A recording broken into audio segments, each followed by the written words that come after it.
Hello everyone, आप सभी का स्वागत है यूट्यूब के इस नए वीडियो में। आज के इस वीडियो में हम लोग जो है कॉम्प्लेक्स कंपाउंड के IUPAC नोमेनक्लेचर को देखेंगे। तो सबसे पहले छोटा सा देख लेते हैं कि भाई कॉम्प्लेक्स कंपाउंड क्या होते हैं, फिर हम लोग कॉम्प्लेक्स कंपाउंड के नोमेनक्लेचर को देखते हैं। तो कॉम्प्लेक्स कंपाउंड बेसिकली इस तरह का यौगिक अगर आपको लिखा हुआ दिख जाए जिसमें कि बड़ी ब्रैकेट का इस्तेमाल हुआ हो इस प्रकार से, तो इसको हम लोग कॉम्प्लेक्स कंपाउंड कहते हैं। अगर आप इसके डेफिनेशन को जानना चाहते हैं तो दो या दो से अधिक अस्थायी यौगिकों से बने ऐसे यौगिक जिसका पूर्ण आयनीकरण नहीं होता है उसे हम लोग कहते हैं कॉम्प्लेक्स कंपाउंड, या फिर हिंदी में समन्वय यौगिक या उप सहसंयोजक यौगिक कहते हैं। अब इसका नाम जब हम लोग लिखते हैं तो इसके नाम के लिखने का 2-3 तरीका है जो हम आपको बताएं, मतलब 3 नियम है जिस नियम से इसका नाम लिखाता है। पहला चीज़ आप याद रखिएगा, धनात्मक भाग का नाम पहले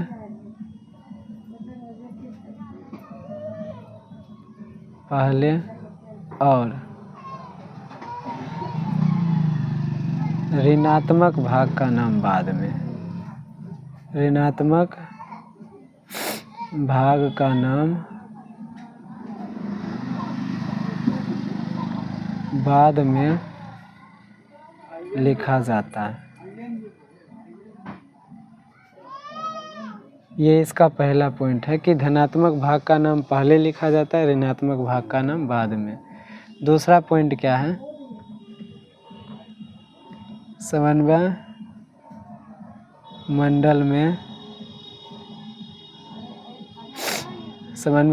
में लिगेंड का नाम पहले लिखते हैं, उसके बाद केंद्रीय धातु परमाणु का नाम लिखते हैं। और तीसरा पॉइंट है कि जो लिगेंड है, लिगेंड का नाम संख्या के साथ लिखते हैं। और चौथा पॉइंट है CMO यानी केंद्रीय धातु परमाणु का नाम ऑक्सीकरण अवस्था के साथ लिखते हैं।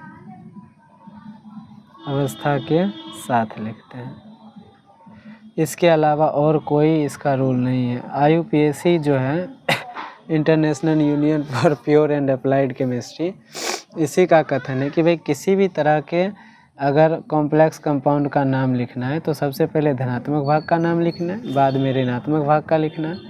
अब समन्वय मंडल का जो नाम लिखेंगे उसमें पहले लिगेंड का लिखेंगे, बाद में CMO यानी केंद्रीय धातु परमाणु का लिखेंगे।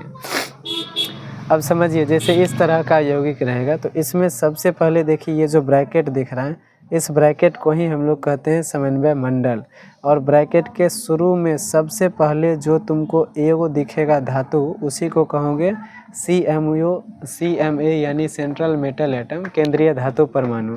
इसके अलावा कुछ भी दिख जाए, इसको छोड़ के इस ब्रैकेट में जो भी कुछ दिख रहा है उसको क्या कहेंगे, लिगेंड यानी केंद्रीय धातु परमाणु से जुड़े परमाणु या परमाणु का समूह। केंद्रीय धातु परमाणु से जुड़े परमाणु या परमाणु समूह को हम लोग क्या कहते हैं, लिगेंड कहते हैं। लिगेंड का नाम हमेशा संख्या के साथ लिखेंगे, जैसे 6 है तो हेक्सा लिखेंगे, इसको याद रख लीजिएगा। 1 का तो डायरेक्ट नाम ही लिख देते हैं, अगर 2 हो तो उसके लिए लिखते हैं डाई, 3 के लिए लिखते हैं ट्राई, 4 के लिए लिखते हैं टेट्रा, 5 के लिए लिखते हैं पेंटा, 6 के लिए लिखते हैं हेक्सा, 7 के लिए लिखते हैं हेप्टा, 8 के लिए लिखते हैं ऑक्टा,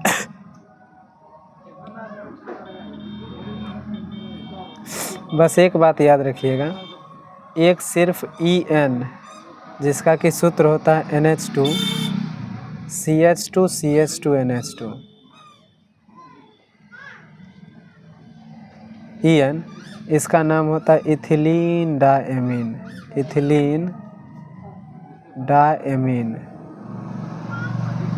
इथिलीन डायमीन है, ये जब लिगेंड के रूप में होता है, इसके लिए हम लोग डाई के जगह पे लिखते हैं 20, ट्राई के जगह पे लिखते हैं ट्रिस, टेट्रा के 4 के जगह पे लिखते हैं टेट्राकिस, 5 के जगह पे पेंटाकिस, हेक्साकिस, हेप्टाकिस, ऑक्टाकिस, इस प्रकार हम लोग लिखते हैं। किसके लिए भाई? सिर्फ EN के लिए, यानी इथिलीन डायमीन के लिए, जिसका सूत्र होता है NH2CH2CH2NH2। इसी के लिए केवल हम लोग लिखते हैं जब इसकी संख्या 2 होती है तो 20, 3 होती है तो 30, 4 होती है तो टेट्राकिस, पेंटाकिस, हेप्टाकिस, ऑक्टाकिस, इस प्रकार लिखते हैं। तो लिगेंड का नाम हमेशा ही संख्या के साथ लिखते हैं, बाकी किसी भी चीज़ का नाम संख्या के साथ नहीं लिखते हैं। और जो हमारा सेंट्रल मेटल एटम है, इसका नाम हम लोग ऑक्सीकरण संख्या के साथ लिखते हैं, ऑक्सीकरण अवस्था के साथ। जैसे एक अगर ऑक्सीकरण अवस्था रहेगा तो रोमन का 1, 2, 3, 4, इस प्रकार जितना भी उसका चार्ज आएगा उसको हम लोग लिखते हैं। तो अभी हम लोग इम्पॉर्टेंट लिगेंड को देख लेते हैं और लिगेंड का चार्ज देख लेते हैं, जो कि हमें मदद करेगा आगे चल के CMO यानी केंद्रीय धातु परमाणु के ऑक्सीकरण अवस्था को निकालने में। एक और बात जो कि 5वां पॉइंट के रूप में आप लिख सकते हैं कि CMA जो है, इसका नाम में कभी कभी 8 लग जाता है, जबकि ये ऋणात्मक भाग में आता है। जब भी केंद्रीय धातु परमाणु ऋणात्मक भाग में, जैसे यहाँ पे ये ऋणात्मक भाग में है, देखिए अगर इस वाले कोष्ठक से पहले यानी समन्वय मंडल से पहले कुछ लिखा है, इसका मतलब है ये है प्लस भाग और ये है माइनस भाग। जैसे इसको आप सोडियम क्लोराइड के रूप में देख सकते हैं कि पहले प्लस वाला लिखा था, बाद में माइनस। तो ये बॉक्स अभी किधर आया है? क्लोरीन के साइड, इसका मतलब है बॉक्स माइनस है, तो सोडियम या फिर यहाँ पर जो है पोटासियम, ये क्या है? प्लस है। तो इस समय ये माइनस वाले कोष्ठक में केंद्रीय धातु परमाणु आया है, तो अभी इसका नाम आयरन ना होके हो जाएगा फेरेट। लैटिन नाम के अंत में क्या लग जाता है? 8 लग जाता है। 8 जो लगता है CMO के लैटिन नाम के अंत में लगता है। इसका वैसे तो नाम है आयरन, लेकिन लैटिन नाम है फेरस, इसलिए लगता है फेरेट हो जाता है। क्या हो जाता है? फेरेट। तो ये बनाते बनाते आपको जो है लर्न हो जाएगा कि किसका क्या होता है। तो ये बात आप ध्यान रखिएगा कि जब भी केंद्रीय धातु परमाणु ऋणात्मक भाग में आता है तो उसके लैटिन नाम के अंत में क्या लग जाता है? तो 8 लग जाता है। अब यहाँ पर जब हम लोग देखते हैं, तो अब हम लोग देखते हैं हम इम्पॉर्टेंट लिगेंड को और उसके चार्ज को। तो देखिए सबसे पहले हम लोग कुछ लिगेंड को लिखते हैं, NH3, H2O, NO, CO और EN। इसका नाम जो हम लोग लिगेंड के रूप में लिखेंगे वो लिखेंगे एमीन। वैसे ये क्या है? अमोनिया है, लेकिन लिगेंड के रूप में इसको एमीन लिखेंगे। H2O जल है, इसको हम लोग एक्वा लिखेंगे। NO को लिखेंगे नाइट्रोसिल, इसको हम लोग लिखेंगे नाइट्रोसिल। CO को हम लोग लिखेंगे कार्बोनिल, CO को क्या लिखेंगे? कार्बोनिल। जो EN है, इसका नाम हम आपको बताएं, क्या लिखेंगे? Ethylene diamine, ethylene diamine. ये सारे जितने भी लिगेंड हैं, इन सब का जो चार्ज होता है वो होता है 0। इन सब का चार्ज क्या होता है? यानी आवेश। तो इन सभी का आवेश जो होता है वो आवेश क्या होता है भाई? तो 0 होता है। यहाँ पर EN इथिलीन डायमीन का अगर आपसे सूत्र पूछ लिया जाए तो ये होता है, इस प्रकार इसका स्ट्रक्चर होता है। और इसका एक और नाम होता है, अगर आप IUPAC नाम इसका लिखिएगा तो ये हो जाएगा इथेन 1, ये हो जाएगा 1,2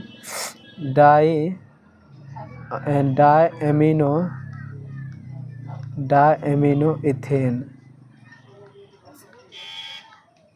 ये हो जाएगा इसका नाम। सॉरी, पहले हम लोग ये पार्ट लिखेंगे तो ये हो जाएगा इथेन 1,2 डायएमीन। हालांकि हम लोग अभी जो सीख रहे हैं तो हम लोग इस नाम से भी काम चला सकते हैं, इथिलीन डायएमीन। सूत्र अगर पूछेगा तो ये वाला सूत्र होता है NH2CH2CH2NH2, ऐसे लिखा हुआ हो सकता है आपको, NH2CH2CH2NH2। तो ये क्या हो जाता है? Ethylene diamine. तो देखिए NH3 यानी amine, H2O aqua, NO nitrosyl, CO carbonyl और EN इथिलीन डायमीन। इन सभी पर कितना आवेश होता है, 0 होता है। इसके अलावा आगे जब आप कुछ लिगेंड को देखेंगे तो fluorine, chlorine, bromine, iodine, hydroxide, cyanide, ये सभी ऐसे हैं जिस पर चार्ज क्या होता है, तो इन सभी पर आवेश जो होता है, आवेश जो होता है, आवेश आपका होता है -1। साथ ही एक और बात याद रखना है, इसको हम लोग लिगेंड के रूप में लिखते हैं फ्लोरो, क्लोरो, ब्रोमो, आयोडो, इसका नाम लिखते हैं हाइड्रोक्सो,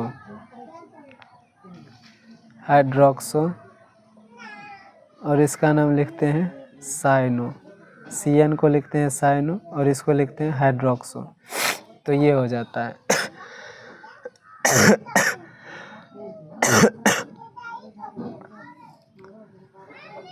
अब देखिए, तो ये सभी पर चार्ज कितना होता है, तो ये सभी पर चार्ज होता है -1।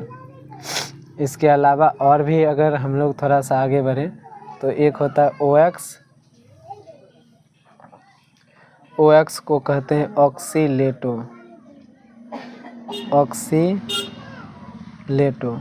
और इसका सूत्र होता है C2O4, और इस पर जो चार्ज होता है वो क्या होता है, -2 हो जाता है। इस पर जो चार्ज होता है वो हो जाता है -2। ये बात आप लोग याद रखिएगा। तो ये कुछ लिगेंड है, उसके नाम है, और नाम के साथ साथ उसका हमने क्या बताया आपको, ऑक्सीकरण संख्या।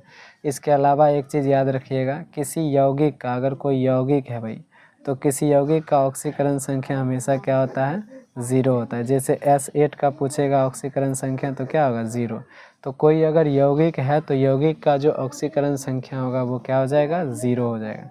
इसके अलावा अगर आपको कुछ दिखता है तो ज़्यादा चांस है कि वो क्या होगा, कोई ना कोई यौगिक ही होगा, तो उसका ऑक्सीकरण संख्या आप नॉर्मली क्या लिख सकते हैं, 0 लिख सकते हैं।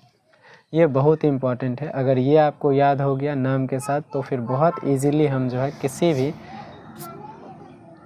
कोऑर्डिनेशन कंपाउंड के नोमेनक्लेचर को लिख सकते हैं। तो अभी हमने बहुत सारे लिगेंड को देख लिया। अब देखिए, अब एक बार फिर से हम IUPAC नोमेनक्लेचर को देख लेते हैं और तब लिखना हम लोग शुरू करेंगे। तो IUPAC नाम लिखने के लिए सबसे पहले धनात्मक भाग का लिखेंगे, फिर ऋणात्मक भाग का। समन्वय मंडल में पहले लिगेंड का लिखाएगा, फिर केंद्रीय धातु परमाणु का। लिगेंड का नाम संख्या के साथ लिखते हैं, जैसे कि 2 रहेगा तो डाई, 3 ट्राई, 4 टेट्रा। सिर्फ EN यानी इथिलीन डायमीन के केस में हम लोग 2 के लिए बिस, 3 के लिए ट्रिस, 4 के लिए टेट्राकिस, पेंटाकिस, इस प्रकार लिखते हैं। उसके बाद हमने देखा कि अगर केंद्रीय धातु परमाणु यानी सेंट्रल मेटल एटम अगर ऋणात्मक भाग में हो तो उसके लैटिन नाम के अंत में हम क्या लिख देते हैं, एट लगा देते हैं। तो जैसे आयरन का हो जाएगा फेरेट, प्लेटिनम का हो जाएगा प्लेटिनेट। तो इस प्रकार हो जाता है। तो चलिए अब हम लोग शुरू करते हैं IUPAC नोमेनक्लेचर को। तो यहाँ से हमारे पास NCERT आ गया, और NCERT में यहाँ से हम लोग नाम लिखना शुरू करेंगे एक एक यौगिक का। तो यहाँ पे सबसे पहला यौगिक है ये वाला, तो इसको हम लोग लिखते हैं, ये है CONH3 और Cl3। तो इसका जब हम लोग नाम लिखेंगे तो यहाँ पे देखिए, ये जो है हमारा ब्रैकेट, यह है समन्वय मंडल। समन्वय मंडल इस समय धनात्मक भाग में है तो इसी का नाम पहले लिखाएगा। तो सबसे पहले हम लोग समन्वय मंडल का नाम लिख लेंगे। तो समन्वय मंडल का नाम क्या लिखा जाएगा, अब इसमें है केंद्रीय धातु परमाणु यानी CMO और लिगेंड। तो पहले लिगेंड का लिखेंगे, लिगेंड को संख्या के साथ लिखते हैं, और इसको किसके साथ लिखते हैं हम लोग, तो ऑक्सीकरण संख्या के साथ। केंद्रीय धातु परमाणु को ऑक्सीकरण संख्या या उसी को ऑक्सीकरण अवस्था कहते हैं उसके साथ लिखते हैं, और लिगेंड को हम लोग लिखते हैं संख्या के साथ। तो 6 है तो 6 को क्या लिखेंगे, हेक्साएमीन, और ये क्या है, कोबाल्ट है, कोबाल्ट। अब ऑक्सीकरण संख्या हम निकाल लेंगे तो इसलिए ऑक्सीकरण संख्या का यहाँ जगह छोड़ दिए, और अंत में है क्लोरीन। तो आप नॉर्मली भी देखते होंगे कि जैसे अगर NaCl लिखा होता है तो हम लोग क्या लिखते हैं, सोडियम क्लोराइड। MgCl2 लिखा रहता है तो मैग्नीशियम क्लोराइड। AlCl3 होता है तो एल्यूमिनियम क्लोराइड। तो वैसे ही इसके बाद Cl3 है तो उसको हम लोग क्या लिखेंगे, इसको हम लोग लिखेंगे क्लोराइड। अब यहाँ ऑक्सीकरण संख्या यहाँ पे क्या निकालेंगे, तो क्लोरीन का जो चार्ज होता है वो होता है -1, तो 3 घात हो जाएगा -3। एमीन का चार्ज हम लोग देखें 0 होता है, तो इसका 0 × 6 0, और इसका निकालेंगे तो इसको मान लेंगे x, तो x प्लस ये और प्लस ये तीनों मिलाक होना चाहिए 0, क्योंकि आवेश है नहीं, तो इसलिए तीनों मिलाक होगा 0। तो इसलिए इस वाले समीकरण से हम ये देख सकते हैं कि भाई यहाँ पर x की जो वैल्यू आएगी वो आएगी +3, जिसके लिए हम लिखेंगे रोमन लेटर का 3। तो इसका नाम हो जाएगा हेक्साएमीन कोबाल्ट 3 क्लोराइड। पहले हम लोग धनावेशित भाग का नाम लिखेंगे, अब इस सब को मिला के एक नाम लिखेंगे, तो क्या हो जाएगा हेक्साएमीन कोबाल्ट 3 क्लोराइड, कोबाल्ट 3 क्लोराइड। तो ये हो जाएगा उस यौगिक का नाम। अब हम लोग थोड़ा आगे देखते हैं नए यौगिक में क्या है। तो नया यौगिक हम लोगों का है ये, इसको हम लोग लिख लेते हैं CONH3 का होल 4 Cl NO2 और ब्रैकेट 1 और Cl। अब इसमें भी देखिए जो हमारा समन्वय मंडल है, यानी ये ब्रैकेट ये प्लस के साइड में है, यानी बायां साइड में है तो धनावेशित है। अब इसमें हमारे पास 3 लिगेंड दिखा, एक तो हमको ये दिखा एमीन, एक दिखा क्लोरीन यानी क्लोरो कहेंगे, ये क्लोराइड है, ये है क्लोरो क्योंकि ये भी लिगेंड है। अब यहाँ पर एक नया लिगेंड आपको दिखा जो कि है NO2। NO2 होता है नाइट्रो और इसका भी चार्ज -1 होता है। अब देखिए इसका एमीन का तो चार्ज 0 होता है, तो 0 × 4 0 ही हो गया। इसका होता है क्लोरीन का -1, तो -1 प्लस नाइट्रो का भी होता है -1, तो इसका भी लिखेंगे -1, और इस क्लोरीन का भी चार्ज होता है -1, तो -1 लिख लेंगे। उसके बाद कोबाल्ट का हमको निकालना होता है, तो इसको लिखेंगे +x मान लेंगे, इक्वल टू क्या लिखेंगे 0। तो यहाँ से आपको पता है x की वैल्यू -1 -3 उधर जाएगा तो +3 आएगा। तो यहाँ भी कोबाल्ट का जो ऑक्सीकरण अवस्था है वो क्या हो जाएगा +3। अब लिगेंड में हम लोग लिखेंगे तो यहाँ पे एमीन, तो 4 एमीन है, एक क्लोरीन है और ये क्या है नाइट्रो है। तो देखिए एमीन जो शुरू होता है वो A से शुरू होता है, क्लोरीन जो शुरू होता है वो C से, और नाइट्रो जो शुरू होता है वो N से। तो पहले ABCD में क्या आएगा, तो A आएगा, इसलिए पहले इसका नाम लिखेंगे। तो क्या लिखेंगे 4 के लिए टेट्राएमीन,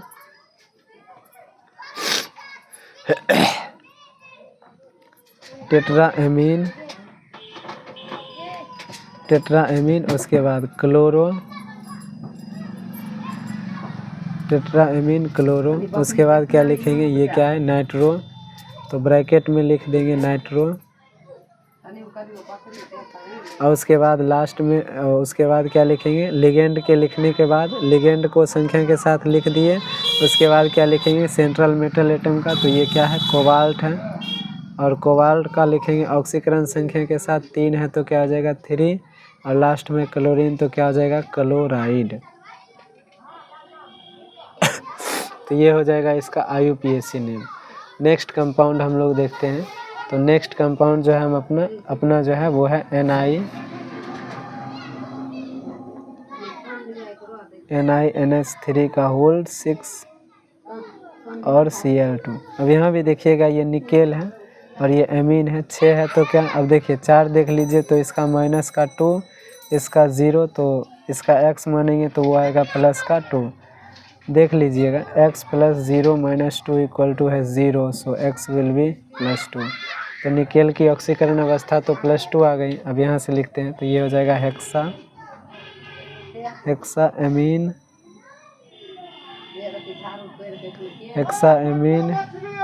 निकेल, ना कि निकेलेट। निकेलेट क्यों नहीं, 8 इसलिए नहीं लगाएंगे क्योंकि ये प्लसे वाला भाग में है, माइनस वाला में है। तो निकेल 2 और लास्ट में क्लोरीन, तो क्या लिखेंगे क्लोराइड। तो ये इसका IUPAC नेम होगा। नेक्स्ट कंपाउंड जो हम लोग का है वो ये है, इसको भी लिख लेते हैं, ये है PT NH3 का होल 2 Cl, उसके बाद NH2 CH3, और उसके बाद क्या हो जाएगा Cl।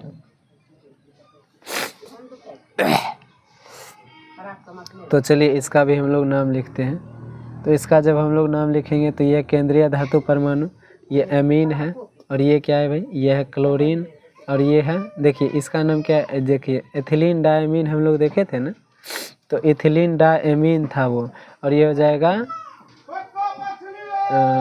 जाएगा आपका मिथीन और एमीन, या फिर मिथाइल एमीन बोल सकते हैं इसको, ये मिथाइल एमीन हो जाएगा। अब चूंकि यौगिक है, और यौगिक का हम लोग आपको बताया कि यौगिक अगर कोई आता है तो उसका 0 होगा, क्लोरीन का -1 हो जाएगा, और एमीन का 0 ही होता है, 0 × 2 0 ही होगा, और ये प्लेटिनम का निकालना ही है तो इसका x मानेंगे, और इसका भी क्या होगा -1, बराबर अगर 0 करेंगे तो x की वैल्यू आ जाएगी -2 है तो क्या आ जाएगी +2, तो यहाँ पर प्लेटिनम का जो है ऑक्सीडेशन नंबर वो 2 आएगा।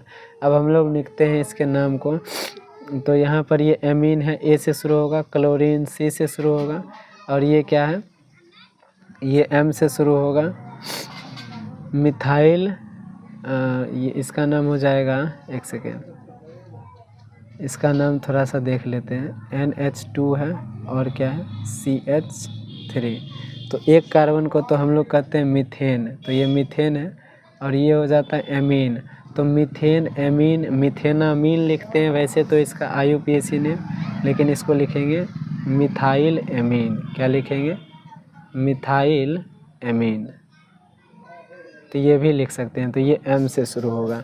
तो चलिए इसका अगर नाम हम लोग, ये ऑर्गेनिक कंपाउंड है, ऑर्गेनिक केमिस्ट्री में पढ़ेंगे इसके बारे में और डिटेल से।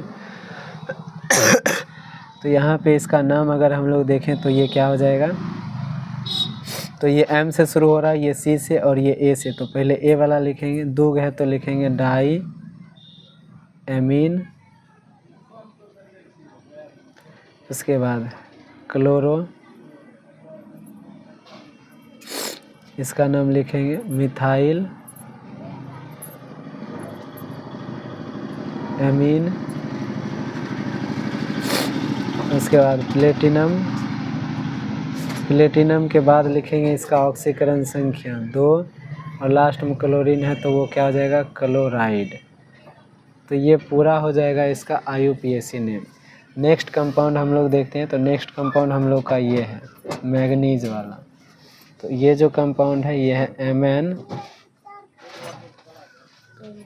MnH2O, कितना है 6 है, और इस पर पावर है +2, तो यहाँ पर देखिएगा और ध्यान से, तो यहाँ जो +2 है तो इसका मतलब है ये धनात्मक भाग में है, तो इसका नाम क्या हो जाएगा मैग्नीज ही होगा, नहीं तो मैग्नीजिएट हो जाता, अभी क्या होगा मैग्नीज ही होगा।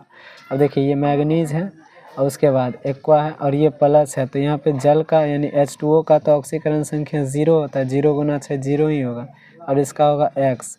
अगर यहाँ पे कोई चार्ज नहीं रहता था तो बराबर हम 0 लिखते थे, अभी +2 है तो प्लस में क्या लिखेंगे 2, तो यहाँ से X की वैल्यू क्या आ गई 2 आ गई, तो यहाँ मैग्नीज का जो ऑक्सीकरण अवस्था है वो है 2। अब पहले हम लोग लिगेंड का नाम लिखते हैं, तो लिगेंड 6 है तो क्या लिखेंगे हेक्सा, और जल के लिए लिखते हैं एक्वा, तो क्या होगा हेक्सा एक्वा, और इसका नाम है मैग्नीज, तो लिखेंगे मैग्नीज, और ऑक्सीकरण संख्या कितना है 2, तो क्या लिख देंगे मैग्नीज 2, इसका नाम हो जाएगा हेक्सा एक्वा मैग्नीज 2। अब नेक्स्ट जो हमारा कंपाउंड है वो हो जाएगा अपना COEn3 और पावर में है +3, तो ये भी देख लेते हैं, यहीं पर देख लेते हैं। ये देखिए COEn है, En3 और +3 है, तो En का भी हम लोग देखें कि ऑक्सीकरण संख्या 0 होता है, और इसका X अब बराबर लिखेंगे +3, मीन्स यहाँ भी X की वैल्यू जो होगी वो क्या आएगी 3। अब En क्या है इथिलीन डायमीन, और इसके लिए हम लोग 3 का ट्राई नहीं लिखेंगे, क्या लिखेंगे 3 के लिए हम लोग क्या लिखेंगे तो ट्रिस लिखेंगे, तो क्या होगा ट्रिस, ट्रिस के बाद इसका नाम लिखेंगे ब्रैकेट में लिखेंगे क्या इथिलीन डायमीन, इथिलीन डायमीन, और इथिलीन डायमीन लिखने के बाद ब्रैकेट बंद करेंगे, और ये क्या होगा कोबाल्ट, और कोबाल्ट के बाद इसका जो ऑक्सीकरण संख्या है 3 तो वही लिखेंगे कोबाल्ट 3, तो ये हो जाएगा इस वाले कंपाउंड का IUPAC नेम। अब देखिए हम लोग का नेक्स्ट कंपाउंड है ये TI करके तो चलिए वही देखते हैं। तो यहाँ पर जो है अभी टी क्या है, टेल्यूरियम, जो कि आप पढ़े होंगे, कैल्शियम, स्कैंडियम, टाइटेनियम, तो ये टाइटेनियम ही है। स्कैंडियम, टाइटेनियम, वैनेडियम, टाइटेनियम है ये। अब यहाँ पे देखिए, अब इसका ऑक्सीकरण संख्या निकालेंगे तो मान लिए x प्लस H2O का 0 गुना 6 0 ही होगा, इक्वल टू चार्ज दिया हुआ है तो प्लस का 3, सो x विल बी +3। तो यहाँ पे ऑक्सीकरण संख्या निकल गया। अब जल के लिए एक्वा लिखते हैं, 6 है तो क्या लिखेंगे, hexa aqua titanium, hexa aqua titanium 3। तो ये हो गया इसका IUPAC नेम। नेक्स्ट जो हम लोग का कंपाउंड है वो है NiCl4 और इस पर पावर है -2। तो एक बात ध्यान रखिएगा, अभी जो हमारा समन्वय मंडल है, इससे पहले ये जो हम लोग कंपाउंड देखे इसमें प्लस था रहा, तो इसलिए टाइटेनियम ही डायरेक्ट लिखे। अभी यहाँ पे निकेल नहीं लिखेंगे, निकेलेट हो जाएगा, क्योंकि यहाँ पर जो है अभी समन्वय मंडल माइनस में आ गया। पहले तो इसका हम लोग ऑक्सीकरण संख्या निकालेंगे, तो निकेल का 0 मान लेते हैं। क्लोरीन का हम लोग को पता है -1, तो 4 है तो क्या हो जाएगा, -4 इक्वल टू हो जाएगा जो चार्ज है वही, यानी 2 का माइनस, तो x विल भी क्या हो जाएगा, 4 - 2 विल बी 2। तो यहाँ पे ऑक्सीकरण संख्या कितना आया, तो 2 आया। अब यहाँ पर 4 हमारे पास क्लोरीन है तो क्या लिखेंगे, 4 का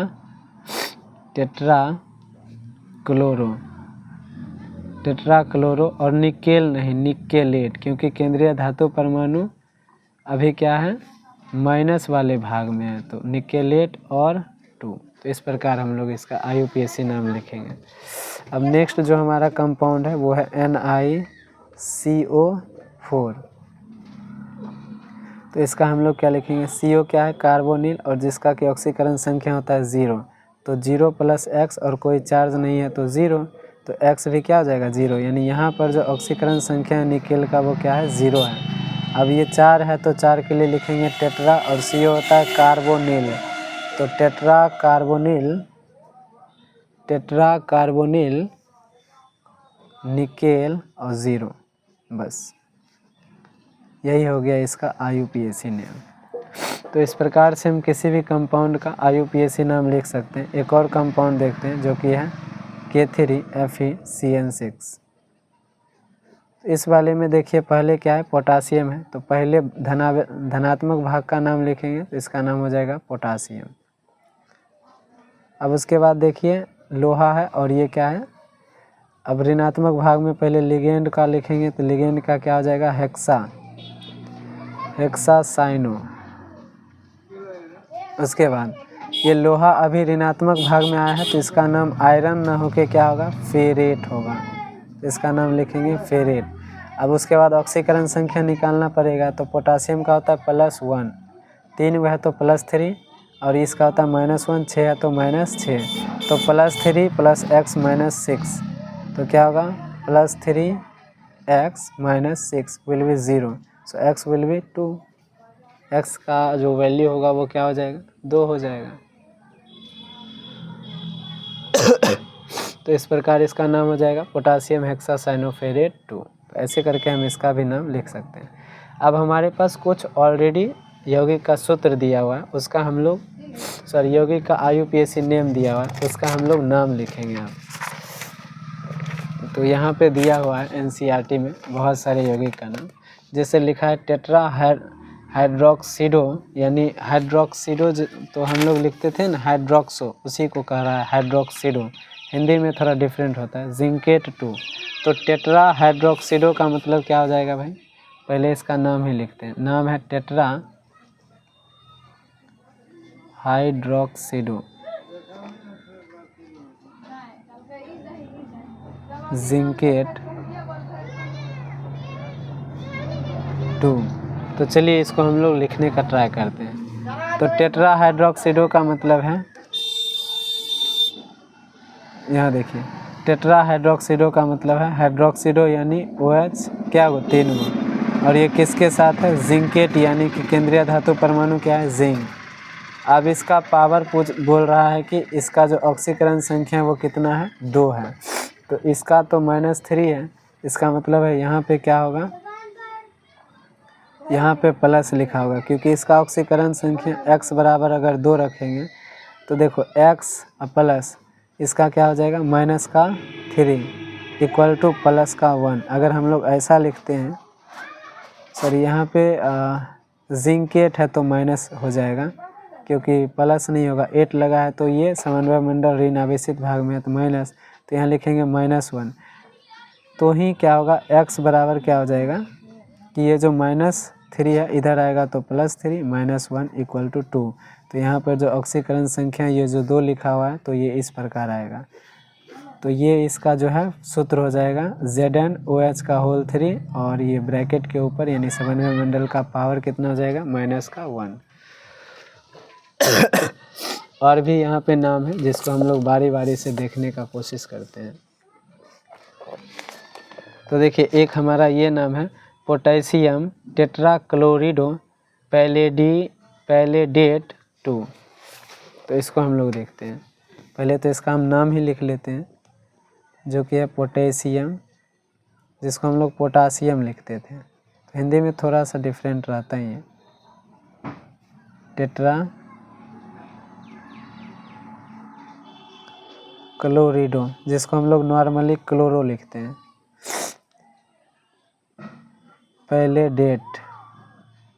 पैलेडेट 2। तो 8 अगर लगा है तो इसका मतलब ऋणात्मक भाग में क्या है पैलेडियम को ही लिखता है पैलेडेट, तो यानी PD है। और टेट्राक्लोरिडो है इसका मतलब क्या है क्लोरीन क्या है 3 है। और पोटासियम है तो इसका मतलब पोटासियम यहाँ हो जाएगा। अब इसका जो आवेश है वो कितना दे रखा है 2, ये है -3 और ये है x। तो इसका मान कितना है भाई, इसका मान दे दिया है 2। तो इसका मान लीजिए x बराबर कर लीजिए 0। तो इसका मतलब है कि ये पोटासियम क्या होगा एक गो ना। तो x की वैल्यू हमको निकालना है कि x की वैल्यू क्या होगी। तो x की वैल्यू तो यहाँ से 2 ही मतलब 1 ही आएगी क्योंकि 3 में से 2 गया तो 1 ही हो जाएगा, यानी यही इसका सूत्र हो जाएगा पोटासियम PdCl3। आगे एक नाम है जिसका जो कि नाम दे रखा है आपको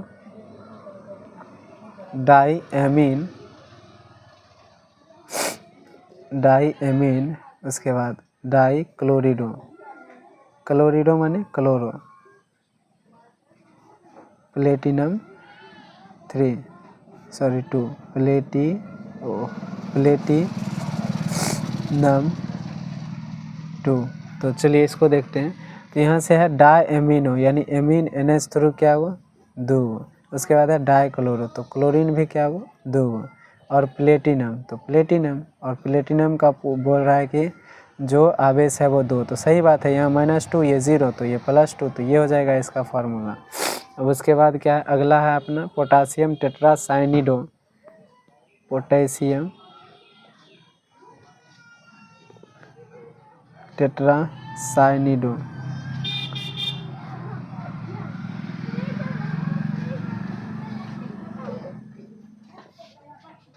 निकेलेट 2। तो इस प्रकार नाम दिया है। तो देखिए पोटासियम है तो पोटासियम टेट्रासाइनो है और बाद में निकेल है तो यहाँ पे देखिए निकेल यहाँ होगा, टेट्रासाइनो है माने CN क्या गो 4 गो, इस प्रकार है। अब यहाँ पर इसका पावर 2 पुराने के लिए -4 है तो यहाँ 2 करना पड़ेगा तो +2 और -4 तो इसका क्या हो जाएगा खुद ही 2। तो ये इसका फार्मूला हो जाएगा। अब उसके बाद देखिए एक और नाम है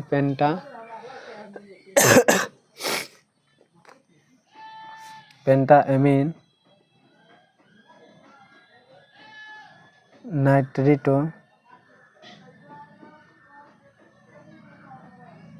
ओ कोबाल्ट